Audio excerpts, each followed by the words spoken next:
तस्वीर आपके सामने यूपी की 80 में 80 सीट को इस वक्त बीजेपी टारगेट कर रही है, लेकिन आप यहां पर देखेंगे जो ये पूरी टैली दिखाई दे रही है, उसमें से एक आजमगढ़ जो समाजवादी पार्टी के पास, उसके बाद पूरी टैली जो आपको दिखाई देगी वो भगवा रंग में रंगी हुई नजर आ रही है। उसके बाद मैनपुरी जो कि समाजवादी पार्टी का गढ़ कहा जाता है, वहां पर एक हरा रंग आपको दिखाई देगा।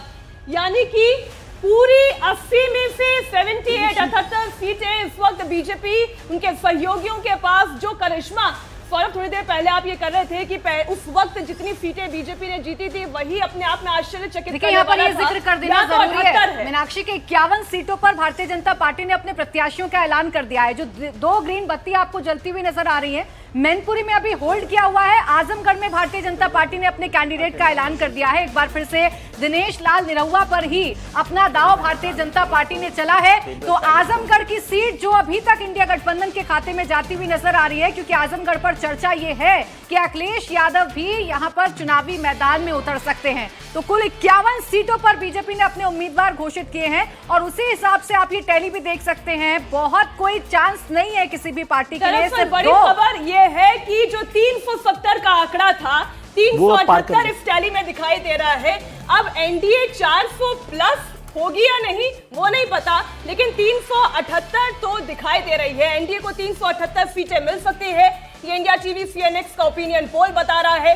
बीजेपी अपने दम पर 335 सीटें जीत सकती है। ये फाइनल टैली इस वक्त आपके सामने है। कांग्रेस 37 सीटों पर सिमट सकती है और गठबंधन के साथ इनकी अलायंस 98। ये फिगर इस वक्त बहुत से लोगों को यकीन नहीं हुआ शायद इस आंकड़े पर। ये जो इंडिया टीवी का सर्वे इस वक्त आप देख रहे हैं, हैरान कर देने वाला सर्वे का नतीजा आज आया है सामने।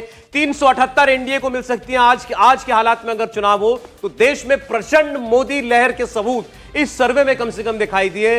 नरेंद्र मोदी के नाम पर एक सुनामी आप कह लें, लहर आप कह लें, वो देश के अंदर दिखाई दे रही है। इसमें राम मंदिर का भी बहुत बड़ा योगदान होगा, लेकिन पूरे देश में एक नाम गूंज रहा है और वो नरेंद्र मोदी। ये कहने में कोई गुरेज हमें नहीं करना चाहिए।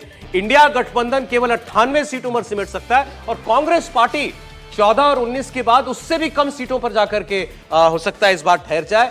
केवल 37 सीटें कांग्रेस पार्टी को मिलेंगी, ऐसा हमारा सर्वे इस वक्त मान रहा है। बीजेपी अपने दम पर 335 सीटें जीत सकती है। रिकॉर्ड 335 सीटें भारतीय जनता पार्टी को मिल सकती हैं अपने दम पर। ये फिर भी जो 370 नरेंद्र मोदी ने लक्ष्य दिया अपनी पार्टी को, उससे 35 सीटें कम है। लेकिन आप सोच करके देखिए, तीसरी बार अपने लिए मैंडेट लेने जब जा रहे हैं नरेंद्र मोदी, तो जनता बढ़ चढ़कर पिछले चुनाव से ज्यादा वोट उनको कर सकती है। ऐसा हमारा सर्वे जो है इस वक्त आपको बता रहा है। 335 सीटें बीजेपी को मिल सकती हैं, 378 एनडीए को मिल सकती हैं।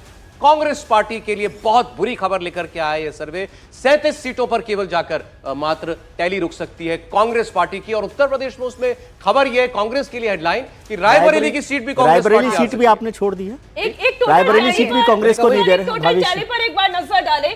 बीजेपी 335 सीट इस ओपिनियन पोल के मुताबिक, कांग्रेस पार्टी पिछली बार से भी कम। पिछली बार जब 52 सीटें मिली थी, इस बार उससे भी कम।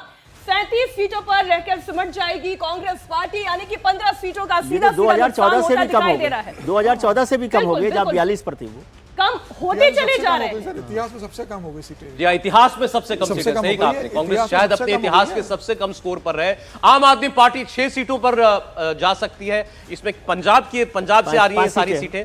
तृणमूल कांग्रेस पिछली बार से एक कम 21 सीटों, लेकिन विपक्ष का एक बड़ा मजबूत धड़ा तृणमूल कांग्रेस ममता बनर्जी हो सकती है। समाजवादी पार्टी 5 से घटकर 2 पर आ सकती है। 2 पर केवल टैली रुक सकती है सपा की। बसपा की आप बात करें तो बहुत बड़ा नुकसान। 10 सीटें पिछली बार आई थी, उस बार 0, 1 सीट पर भी खाता नहीं खुलता हुआ दिखाई दे रहा है बसपा का। आरजेडी बढ़ रही है इस बार। पिछली बार एक भी सीट नहीं थी लोकसभा में, इस बार 4 सीटें उसको मिल सकती हैं। जेडीयू को नुकसान होता हुआ दिखाई दे रहा है। जितना नुकसान जेडीयू को हो रहा है, लग रहा उतना ही फायदा इस वक्त आरजेडी को हो रहा है। यहाँ पे +4 या -4 हो रहा है। मेरा ये कहना है कि ये ओपिनियन पोल तब का है कि जब प्रधानमंत्री मोदी अपनी पूरी सेना के साथ अभी चुनाव प्रचार अभियान में उतरे नहीं है।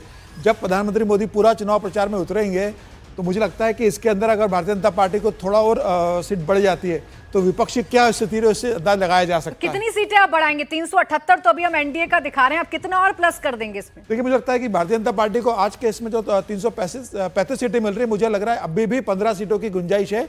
भारतीय जनता पार्टी 340 सीटों पर जा सकती है।